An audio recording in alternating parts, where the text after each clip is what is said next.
দেশের আইন মন্ত্রকের উপদেষ্টা ভারতের বিরুদ্ধে দ্বিচারিতার অভিযোগ তুলেছে। ওনারা কমপ্লিটলি সারেন্ডার করে গেছেন। ওরা ওখানে সুস্থভাবে তথাকথিত বেআইনি প্রশাসন চালানোর জন্য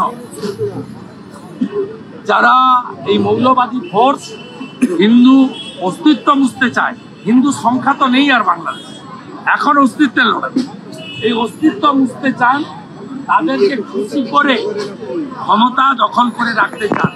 কারণ বৈধ প্রধানমন্ত্রীর নাম হচ্ছে হাসিনা, শেখ হাসিনা। আর এরা যারা আছে এরা অবৈধ, অত অবৈধ লোকরা গুন্ডাদের উপরে, সমাজ বিরোধীদের উপরে, আর ওই হামাস তালিবানদের মতো যে শক্তি ইসকনকে ধরিয়া ফেল, ধরিয়া ধরিয়া জবাই কর, এই স্লোগান যারা দেয়, যাদের মানসিকতা এইটা, যাদের মধ্যে মনুষ্য শক্তি নেই, হুঁশ যার আছে সেই মানুষ, হুঁশহীন মৌলবাদী ফোর্স, তাদের কাছে সারেন্ডার করে অবৈধ ক্ষমতা ভোগ করতে। নদিয়া থেকে বাংলাদেশ বিভিন্ন জায়গায় বাংলাদেশিদের আটক করা হচ্ছে এবং জাল পাসপোর্ট নিয়ে তারা এখানে দীর্ঘদিন ধরে রয়েছে। এই যে অবিলম্বে এনআইএ এবং এনফোর্সমেন্ট ডাইরেক্টরেট আরো সক্রিয় হওয়া উচিত এবং ভারত সরকারের স্বরাষ্ট্র দপ্তরের বিশেষ আইন এনে পশ্চিমবঙ্গে বর্ডারে সরাসরি জমি ক্রয় করা উচিত বাজার মূল্যে। মমতা ব্যানার্জিকে আর চিঠি লেখা উচিত।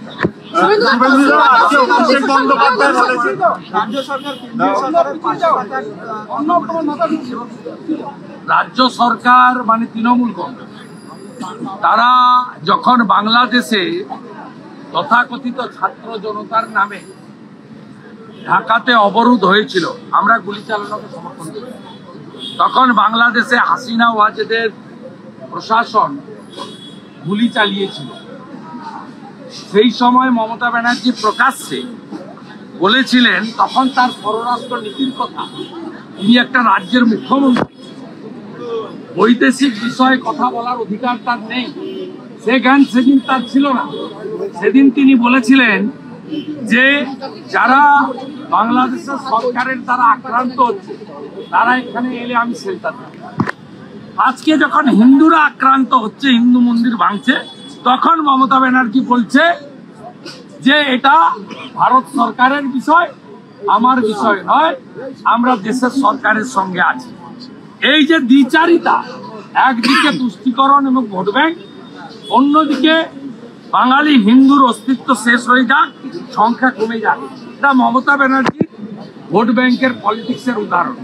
অন্যদিকে তার ক্ষমতা আছে, ওনার মন্ত্রী সিদ্দিকুল্লাহ চৌধুরী গত পরশুদিন জামায়াত উলেমা হিন্দের সভায় তিনি নেমে সাংবাদিকদের বলেছেন যে বাবরি মসজিদ ধ্বংসের সময় বা ভাঙার সময় নরেন্দ্র মোদীজি নাকি বলেছিলেন, আমি তো শুনিনি কখনো বলেছেন, যে এটা আমাদের দেশের আভ্যন্তরীণ বিষয়। আজকে মোহাম্মদ ইউনুস বলছেন আমাদের এটা বাঙালি হিন্দু নিধনের সময়, মন্দির ভাঙার সময় আমাদের আভ্যন্তরীণ বিষয়। সরাসরি রাজ্যের একজন মন্ত্রী বাংলাদেশের মোহাম্মদ ইউনুস সরকারকে সমর্থন করছে হিন্দু এবং মন্দির ভাঙার জন্য, সরাসরি অন রেকর্ড, আমার কথা নয়, সিদ্দিকুল্লাহ সাহেবের কথা। এবং অ্যাসেম্বলির ফ্লোরে দাঁড়িয়ে গত পরশুদিন তিনি বলছেন আপনাদের মানে কারা, মানে হিন্দুরা, হাম দো হামারা দো, আমাদের মানে উনার হাম দো হামারা চার। মমতা ব্যানার্জির যদি সাহস ক্ষমতা থাকে, যদি প্রকৃত সেকুলার বলে নিজেকে মনে করেন, আপনাকে হিন্দু মনে করতে হবে না, হিন্দুরা আপনার সঙ্গে নেই, মেজর হিন্দু আপনার বিরুদ্ধে। আপনি যদি তথাকথিত ধর্মনিরপেক্ষতা বলে থাকেন, তাহলে সিদ্দিকুল্লাহ চৌধুরীকে বহিষ্কার করুন মন্ত্রিসভা থেকে, তাহলেই বুঝবো যে আপনার কথা এবং কাজের মধ্যে মিল আছে। যখন ধর্মপাতায় বলছেন যে কেন্দ্রে বিজেপি সরকার, বিজেপি এখানে আন্দোলন করছে, দিল্লিতে কি আন্দোলন করতে পারে? কারণ যেহেতু সীমান্ত বিষয় কেন্দ্র সরকারের বিষয়, অভিষেক বন্দ্যোপাধ্যায় বলছে যে বিজেপি এখানে আন্দোলন করছে। শুরু করে ওনার কাছ থেকে এসব জ্ঞান শুনবো। 11 সালের পরে যারা রাজনীতিতে এসেছে তারা দেশভাগের বিভীষিকা জানে না। তারা বাংলাদেশের হিন্দু সম্প্রদায় সংখ্যালঘুদের অত্যাচারের কথা জানে না, নাবালকের মতো ভাবছে।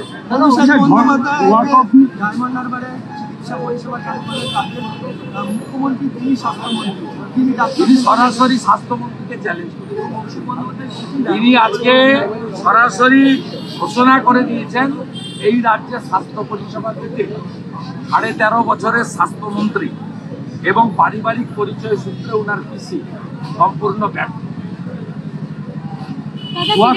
ওনার পরিবারের লোকই বলে দিয়েছে, ওনার পার্টির সাংসদ, স্বাস্থ্যমন্ত্রী ফেল ফেল ফেল।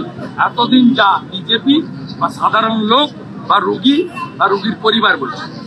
সর্বত্র নিরাপত্তা, হিন্দুদের নিরাপত্তা নিয়ে প্রশ্ন। তখন ধর্মতলায় ওয়াকফ বিলের বিরোধিতা করছে তৃণমূল, সমাবেশ করেছে আজকে। এই ভোট ব্যাংকের রাজনীতি, প্রকৃত উন্নয়ন ভারতীয় মুসলিম পশ্চিমবঙ্গের মুসলিমদের করে, উল্টো দিকে রোহিঙ্গাদের ঢুকিয়ে যারা অরিজিনাল ভারতীয় মুসলিম তাদের রেশন, জমি, চাকরি সব কাড়িয়ে নিচ্ছে। না হয়েছে শিক্ষার ব্যবস্থা, না হয়েছে শিক্ষিতদের কর্মসংস্থান, না হয়েছে তাদের চিকিৎসার ব্যবস্থা। যে 55 লক্ষ পরিযায়ী শ্রমিক অন্য রাজ্যে গিয়ে কাজ করেন তার 60% মুসলিম। তাই স্বাভাবিকভাবে কখনো সিএএ কে এনআরসি বলা, কখনো ট্রিপল তালাকের বিরোধিতা করা, আজকে ওয়াকফ অ্যামেন্ডমেন্ট বিলের বিরোধিতা করছেন, করে আজকে নিজেদের ভোট ব্যাংককে সুসংহত করছেন। বিশেষ করে মালদা এবং মুর্শিদাবাদে, উত্তর দিনাজপুরে মুসলিমদের ভোটের একটা অংশ এবারের ভোটে বাম কংগ্রেস জোটকে ভোট দিয়েছে। সেই জন্য মালদা দক্ষিণে ঈশা খান চৌধুরী জিতেছেন। সেই জন্য মোহাম্মদ সেলিম 4,80,000 ভোট পেয়েছেন। সেই জন্য প্রায় 3 লক্ষ ভোট পেয়েছেন ভিক্টর ইমরান। তাই ভেঙে যাওয়া ভোট রিপেয়ারিং করার জন্য যেমন সিএএ কে এনআরসি বলেছিলেন, ডিটেনশন ক্যাম্পের গল্প শুনিয়েছিলেন, ট্রিপল তালাকের বিরোধিতা করেছিলেন, নানা সময় এদের আমরা দেখেছি। আজকে বাজার গরম করছেন ভোট ব্যাংকের রাজনীতি আর রোহিঙ্গাদের প্রোটেক্টেড করার জন্য আরো কয়েক লক্ষ রোহিঙ্গাকে খোলা সীমান্ত দিয়ে পশ্চিমবঙ্গে ঢুকিয়ে পশ্চিমবঙ্গের ডেমোগ্রাফি বদলে দেওয়ার জন্য। তাতে কেবলমাত্র ভারতীয় বাঙালি হিন্দুদের ক্ষতি হচ্ছে তা নয়, পশ্চিমবঙ্গের যারা আদি অনন্তকাল ধরে বংশ পরম্পরায় মুসলিম সমাজ রয়েছে তাদেরও ক্ষতি।